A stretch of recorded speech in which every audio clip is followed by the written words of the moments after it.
Oh boy, let's talk about She-Hulk Season 2 because it doesn't look like it's going to be happening.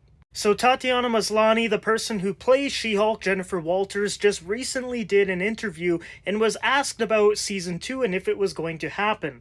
And she responded with, I think we blew our budget, and Disney was like, no thanks. So, that right there just basically confirms to us it is not going to happen. It sounds like there was some pretty harsh conversations between Marvel Studios and her regarding a second season because of how poorly it was received, but then also how expensive it was because the rumored budget for the show was $225 million.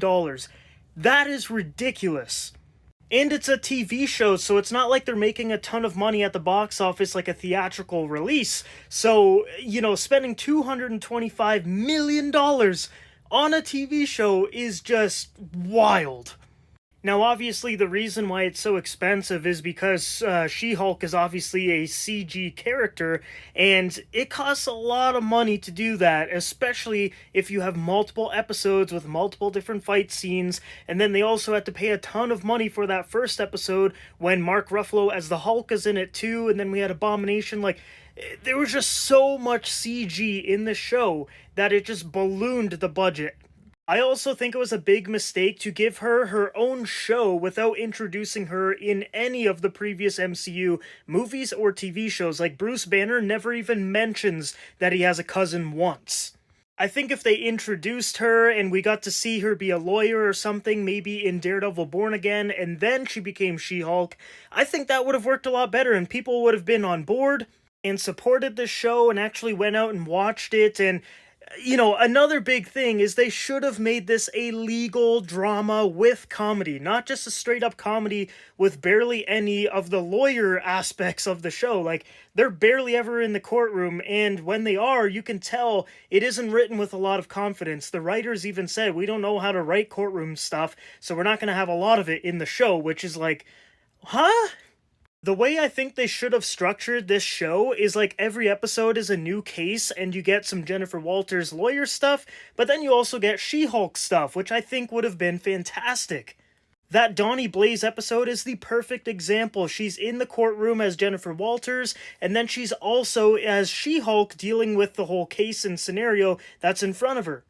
So yeah, it doesn't look like She-Hulk is getting a second season. I know there's a few people that are going to be upset about that, but I think the majority of people are happy with that because of how bad that first season was. I think she works better as like a character that makes cameos in other properties. For example, I think it would be awesome if she popped up in Daredevil Born Again for like a whole episode as a big cameo, Like, maybe it's Matt versus Jennifer in the courtroom. That would be really interesting.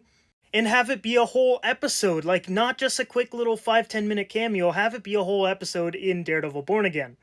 We've also been hearing a lot of rumors that there might be a World War Hulk movie starring Mark Ruffalo, and I think that would be another great property to have Jennifer Walters in. I also don't think the whole Disney Plus format has been helping any of the shows, especially She-Hulk. And maybe not getting a second season is a blessing in disguise. Maybe She-Hulk becomes a fan favorite character by making cameos in multiple different MCU properties. I really like the character, I really like the actress, I just don't think that show was good at all. So guys, let me know what you think about this down below in the comments. It looks like She-Hulk Season 2 is a no-go. There's also some rumors that Tatiana Maslany might not continue to play the role just because she was apparently dissatisfied with the show, and then she also had some comments to say about the Disney CEO Bob Iger, so maybe there's some bad blood there. I don't really know. I hope she continues to play the role, but I really don't know what's going to happen with the She-Hulk character as of right now. It just seems like they don't really know what to do with her.